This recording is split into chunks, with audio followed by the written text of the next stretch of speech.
بسم الله الرحمن الرحيم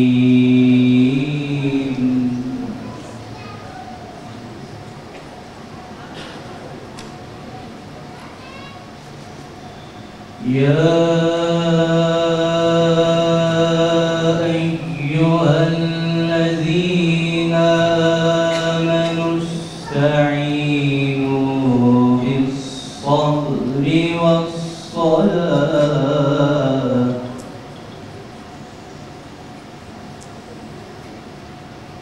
إن الله مع الصابرين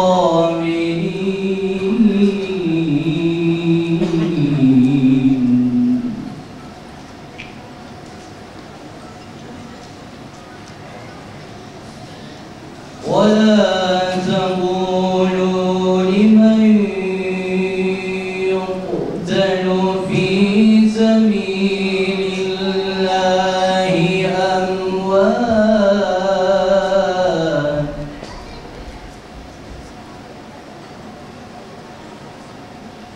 بل أحياء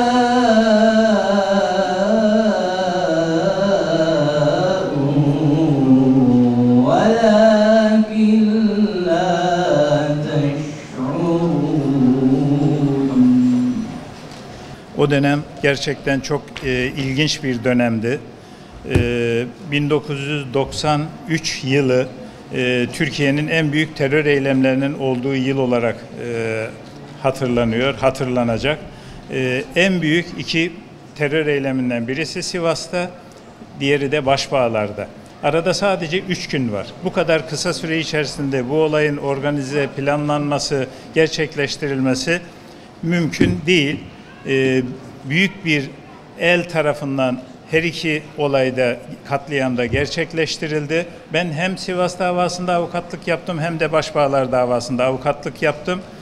Davaların birinde, Sivas davasında, gerçeklerin ortaya çıkmaması için hemen o gece fail bulundu. Olaya fail bulundu. Gerçek faillerin bulunması engellendi. Başbağlar davasında da gerçek faillerin yakalanmaması için elinden gelen her şey gerçekleştirildi. Biz mahkemeye en azından tetikçilerin yakalanmasını istedik. Tetikçilerin dahi yakalanması konusunda mahkeme karar çıkarmadı. Yani bütün taleplerimiz duvara çarpıp geri döndü. Bazı avukat arkadaşlarımız duruşma salonundan atıldı, çıkarıldı. Yani bu tip zorluklarla biz karşılaştık bu davada. Daha sonra, yıllar sonra pişmanlık yasası çıktı. İtiraf etti insanlar. Dediler ki evet, Başbağlar katliamına biz katıldık. Tetikçilik yaptık. Talimatı şu verdi. Buna rağmen bunlarla ilgili bile dava açılıp yargının önüne getirilmedi. Bütün anma toplantılarında 32 yıldır, 33 yıldır Başbağlar Derneği adalet istiyoruz diyor. Evet, yargının önüne hiç getirilemeyen bir katliamdan bahsediyoruz. 33 kişinin hunharca katledilmesi ve yargının önüne getirilmemesi bu insanların. Zaman aşımı da doldu. En azından bir umut ediyorum. Diyorum ki belki çıkarlar, pişman olurlar, ceza da almayacaklar çünkü. Evet biz işledik, şunların talimatıyla işledik derler. Bu beklentimi yine de ifade ediyorum. Yani inşallah açıklanır. Tabii bugün günlerden Başbağlar, aynı zamanda günlerden Aşura, Kerbela. Tabii 10 gün önce yine Diyarbakır, Silvan, Susa Köyü Camii'nde yine aynı zihniyetin mensupları tarafından köydeki camiden 15 kişinin çıkartılarak kurşuna dizilmesi olayını idrak ettik. 10 gün sonra 15 Temmuz hain darbesinin yıl dönümünü idrak edeceğiz. Şehitlerimizi anacağız. Ve şu anda yine bu meş'um cinayetleri işleyen zihniyetin, az önce avukatımız ifade etti, gördük ki orada bir süper güç var.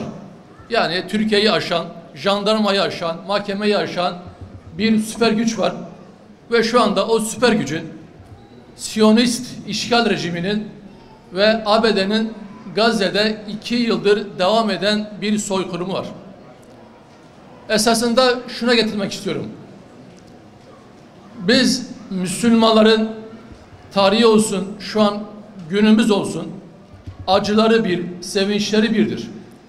Eğer biz Kerbela'dan, Aşura'dan gereken dersi almış olsaydık, belki Susa olayı, Başbağlar katliamı, 15 Temmuz hain askeri darbesi olmamış olacaktı. Ama maalesef görüyoruz ki bizler gereken dersi, gereken ibreti tarihimizden alamıyoruz.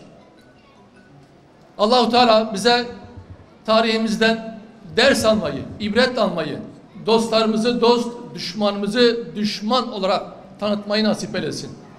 Öncelikle şehitlerimize Yüce Rabbimizden rahmet diliyoruz. Makamları cennet ve yüce olsun inşallah. Onları rahmetle ve minnetle anıyoruz. Bugün aynı zamanda Muharrem'in 10'u, Aşura. Hazreti Hüseyin ve Ehl-i Beyt'in Kerbela'da katledilişinin yıl dönümü. Bu vesileyle şehitlerin serveri Hazreti Hüseyin Efendimiz'i ve Ehl-i Beyt'i rahmetle anıyoruz. Şehadet şiarımız, şehitler iftiharımızdır. Mektebinde şehadet olan bir millet için esaret yoktur. Bugün burada şehitlerimizi anarken esasında onlarla ahdimizi de yineliyoruz. Onların yolunu sürdüreceğimizi, onların bıraktığı mirasa sahip çıkacağımızı da buradan ilan etmiş oluyoruz. Yine onların aziz hatıralarını unutmayacağımızı, unutturamayacağımızı da ifade etmiş oluyoruz. Türkiye'nin de İslam dünyasının da geride bıraktığı zamanları unutmamak durumundayız. Biz ne başbağları ne de tarihimizde yaşanan o acı günleri unutmadık, unutturmayacağız. Her daim hatırlamaya devam edeceğiz. Hiç kuşkusuz ki başbağlar özellikle bilerek seçilmiş bir yerdir. Başbağlardaki kardeşlerimiz İslami kimliğinden dolayı hunharca şehit edilmişlerdir. Tabii ki düğmeye basanların amaçları Türkiye'nin bir an önce Bülent Bey de ifade etti, fay hatlarına dokunarak toplumsal kutuplaşmayı sağlayıp bu milleti birbirine düşürmek ve bu ülkeyi bölüp parçalamak olmuştur. Ama Allah'a şükür bu derin milletin ferasetiyle bu hedefe ulaşılamamıştır. Hemen her yıl, 6 yıldır belediye başkanıyım. Her yıl Başbağlar katliamının ve Başbağlar şehitlerin anma gününde bir araya geliyoruz. Hangi meşrepten gelirsek gelelim, biz bu coğrafyada oynanan oyunun, Madımak'ta oynanan oyunun da, Başbağlar'da olan hadisenin de, diğer İslam coğrafyasında olan, bugün Gazze'de olanların da, Siyonizmin ve küresel emperyalistlerin eliyle işlendiğini çok açık biliyoruz. Bugün günlerden başbağlar. 32 yıldır her gün, her ay, her yıl olduğu gibi acısıyla, mazlumluğuyla, kederiyle, kimsesizliği ve garipliğiyle başbağlar. Aynı şekilde kardeşlik ruhuyla, hamasete başvurmayan ahlakıyla, duruşuyla, vatan sevgisiyle, iman gücüyle ve sarsılmaz millet iradesiyle sembolleşmiş olan başbağlar. Dilerdik ki bugün burada yalnızca tecelli etmiş adaletin iz düşümünde şehitlerimizi rahmetle yad edip onlara hayır dualarımızı gönderelim.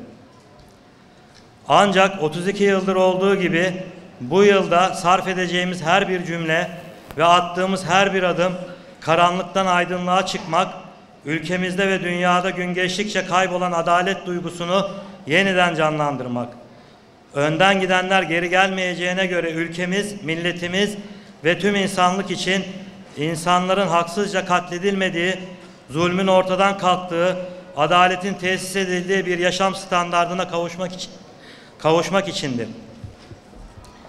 Başbağlar ve tüm mazlumlar için mücadelemizden asla vazgeçmeyeceğiz, unutmayacağız ve katiyen unutturmayacağız. 32 yıl önce Başbağlar'da yanan zalimin ateşi sönmemiş ve kara dumanı da halen dağılmamıştır. Kara duman zalime ancak güç verir. Tecelli eden adalet ise mazluma su, zalime ateştir. Madımak'ta ve Başbağlar'da Türkiye'yi kaosa sürüklemek isteyen, bu katliamları düzenleyen, vatan, millet ve din düşmanı olan karanlık eller Allah'ın izniyle ve milletimizin feraseti sayesinde bu kirli emellerine asla ulaşamadılar ve hiçbir zamanda ulaşamayacaklar. Madımak'ta, Başbağlar'da, Yavi'de, Sündüs'te, Susa'da ve dünyanın tüm mazlum coğrafyalarında acı aynı, gözyaşı aynı, yara aynı, kuklacılar aynı. Bize, başbağlarımıza vuran zulüm karanlığı bugün Filistin'e, Yemen'e, Doğu Türkistan'a düşmekte, masum insanlar katliama maruz kalmaktadır. 33 şehidimiz ne tür zulümlere uğramışsa, bugün Gazze'nin çocukları bizim coğrafyamızda kurgulanmış bir gayrimeşru oluşum tarafından benzer akibete tutulmaktadır.